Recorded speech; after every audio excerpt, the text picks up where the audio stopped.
Hello everyone, আসসালামু আলাইকুম। আমি তানভীর, আপনারা দেখছেন তানভীর টেকনোলজি। আজকের এই ভিডিওতে দেখাবো আপনারা কিভাবে এক ব্যাংক অ্যাকাউন্ট থেকে আরেক ব্যাংক অ্যাকাউন্টে ইনস্ট্যান্ট এবং 24 ঘন্টা পরে আপনারা কীভাবে টাকাগুলো পাঠাতে পারবেন। তো প্রক্রিয়া রয়েছে, তো এই প্রক্রিয়াগুলোর মধ্যে আপনাদেরকে আজকে দেখাবো যে কীভাবে পাঠাবেন। তো আমার যেহেতু 2 ব্যাংকে অ্যাকাউন্ট রয়েছে, তবে অ্যাকাউন্ট আপনার অন্য ব্যাংকের না থাকলেও হবে। যদি নিজের অ্যাকাউন্ট না থাকে, অন্য কারো অ্যাকাউন্টে পাঠাতে চান, সেক্ষেত্রেও পাঠাতে পারবেন। তো কীভাবে পাঠাবেন বিস্তারিত দেখাবো আজকের এই ভিডিওতে। তার আগে বলে নেই, আপনি যদি আমার চ্যানেলে এখনও নতুন হয়ে থাকেন তাহলে অবশ্যই সাবস্ক্রাইব করুন আর পাশে থাকা ঘন্টাটিকে বাজিয়ে দিন যাতে নতুন ভিডিও মিস না হয়। তো সর্বপ্রথম আমরা আমাদের অ্যাপের মধ্যে চলে আসলাম। আমার যেহেতু 2টা অ্যাকাউন্ট রয়েছে 2 ব্যাংকে, একটা হলো ডাচ বাংলা আর একটা হলো মিউচুয়াল ট্রাস্ট ব্যাংক। তো আমি ডাচ বাংলার নেক্সাস পেজে অ্যাপটি আছে, সেই অ্যাপের মধ্যে আসলাম। আসার পর এখানের মধ্যে দেখতে পাচ্ছি যে ফান্ড ট্রান্সফার লেখে একটি অপশন আছে। এই ফান্ড ট্রান্সফারের মধ্যে আমরা ক্লিক করে দিব। ফান্ড ট্রান্সফারে ক্লিক করলাম। তারপর এখানে লেখেছে যে উইথিন ডিবিবিএল ট্রান্সফার, অর্থাৎ আপনি যদি ডাচ বাংলা টু ডাচ বাংলাতে পাঠাতে চান তাহলে এটাতে পাঠাবেন। এরপর হলো আদার ব্যাংক ট্রান্সফার, তাহলে আদার ব্যাংকের মধ্যে আপনারা পাঠাবেন। যেহেতু আমি আদার ব্যাংকেই পাঠাচ্ছি, তো আমি আদার ব্যাংকের মধ্যে ক্লিক করে দিলাম। তারপর এখানে বলেছে যে বেনিফিশিয়াল ম্যানেজমেন্ট। তো বেনিফিশিয়াল ম্যানেজমেন্টের মধ্যে আমরা ক্লিক করে দিব। এই যে এখানে যেটা অপশনটি আছে সেটার মধ্যে আমরা ক্লিক করে দিব। ওকে, তারপর এখানে বলেছে যে আপনার কার্ডের মাধ্যমে দিবেন নাকি অ্যাকাউন্টস থেকে টাকাটি দিবেন। তো আমি অ্যাকাউন্টস থেকে টাকাটি দিব, অর্থাৎ কার্ড বা অ্যাকাউন্টে একই আসে, সমস্যা নেই। তো আমি মিউচুয়াল ট্রাস্ট ব্যাংকে দিব, তো আমি মিউচুয়াল ট্রাস্ট ব্যাংক লিখছি।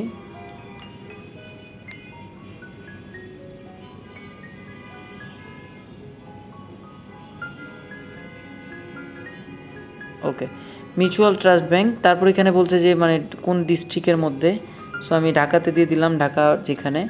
তারপর এখানের মধ্যে বলেছে যে কোন ব্রাঞ্চ, তো আমি আমার ব্রাঞ্চটা সিলেকশন করে দিলাম। তারপর এখানে বলেছে যে অ্যাকাউন্ট অ্যাকাউন্ট নাম্বার এবং অ্যাকাউন্ট নেম দিতে। ঠিক আছে, দুইটা কিন্তু দুই জিনিস, অ্যাকাউন্ট নাম্বার, এরপর বলেছে যে অ্যাকাউন্ট নেম দিতে। তো দুই জিনিস আমি দিলাম, দিয়ে আপনাদেরকে দেখাচ্ছি। তো আমি আমার অ্যাকাউন্টটি যুক্ত করে ফেললাম। তো দেখতে পাচ্ছেন যে আমি আমার বেনিফিশিয়ারি অ্যাকাউন্ট হিসাবে এটা যুক্ত। তো এখন এই অ্যাকাউন্টের মধ্যে আমি আমার টাকাটি পাঠাবো। তো এখানের মধ্যে আমি যখন ক্লিক করব, তো এখানে দেখতে পাচ্ছেন যে আমার সম্পূর্ণ সব কিছু চলে আসছে। তো এখন আমি এখানের মধ্যে টাকাটি পাঠাতে পারবো। তো আমি এখন ব্যাক করলাম। তারপর এখন বলছে যে এখন ট্রান্সফার করব, ঠিক আছে। তো ফান্ড যেহেতু আমি ট্রান্সফার করব, তো এখানের মধ্যে ক্লিক করার পরে এই যে বেনিফিশিয়াল রেগুলার ট্রান্সফার, এটার মধ্যে আমরা ক্লিক করে দিব। তারপর আমি আমার অ্যাকাউন্ট থেকে যেহেতু পাঠাবো, এটা থেকে এই অ্যাকাউন্টে পাঠাবো, ঠিক আছে। তো সম্পূর্ণ দিয়ে দিলাম। তো কয় টাকা পাঠাবো সেটা আমরা এখানে পাঠিয়ে দিতে পারবো। আমি এখান থেকে ধরেন 1000 টাকা পাঠাবো।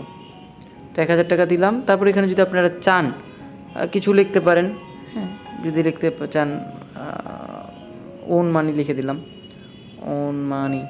ওকে, নেক্সট ক্লিক করে দিলাম। ক্লিক করার পরে এখানে বলছে যে নেক্সাস পের যে পিনকোডটি আছে, পিনকোডটি আমরা এখানে বসিয়ে দিব।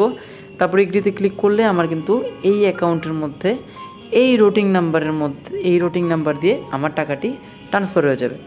তো আমি এগ্রিতে ক্লিক করে দিব। এগ্রিতে ক্লিক করলাম। তো আমি পিনকোড দিয়ে দিচ্ছি। ওকে, পিনকোড দেওয়া শেষ। তারপর আমি পাঠিয়ে দিলাম। এটা হলো BFTIN এরকম বলে কিছু একটা। তো অ্যাপের মাধ্যমে এই ট্রান্সফারটি হয়ে থাকে, ঠিক আছে। এটার জন্য আপনার তেমন কোনো চার্জ লাগবে না, যদি লেগেও থাকে 10 টাকা লাগতে পারে, মানে প্রতি ট্রানজ্যাকশনে, ঠিক আছে। এমনিতে তেমন কোনো চার্জ নেই। তো নোটিফিকেশন চলে আসছে, আমি একটু কোডটা নিই। 194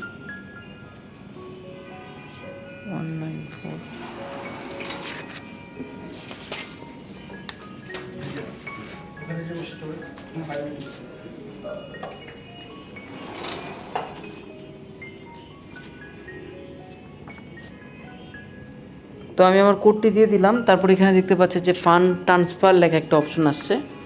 তো এখানে কিন্তু আমার ফান্ডটা ট্রান্সফার হয়ে গেছে, ঠিক আছে। তো রিসিপ্ট জেনারেশন, আমি যদি রিসিপ্ট চাই রিসিপ্টটা নিতে পারবো। এটা জাস্ট একটা স্ক্রিনশটও আমরা চাইলে রেখে দিতে পারবো এই রিসিপ্টটার, হ্যাঁ। তো তারপর আমরা হোমে চলে যাব। তারপর আমরা অ্যাকাউন্ট আবার ক্লিক করলে দেখতে পাবো যে আমার অ্যাকাউন্টসে টাকা এখনও আসে নাই বা আসছে। তো আমরা একটু চেক দিই।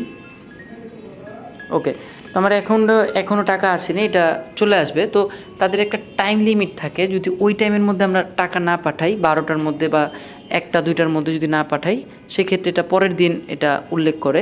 এখন ব্যাংকিং আওয়ার প্রায় শেষ, দেখতে পাচ্ছেন যে উপরে দেখতে পাচ্ছেন যে 3টা 50 বাজে। তো এটা আমি পরের দিন হয়তো পেয়ে যাব বা ঘন্টাখানিকের মধ্যেই টাকাটি পেয়ে যাব।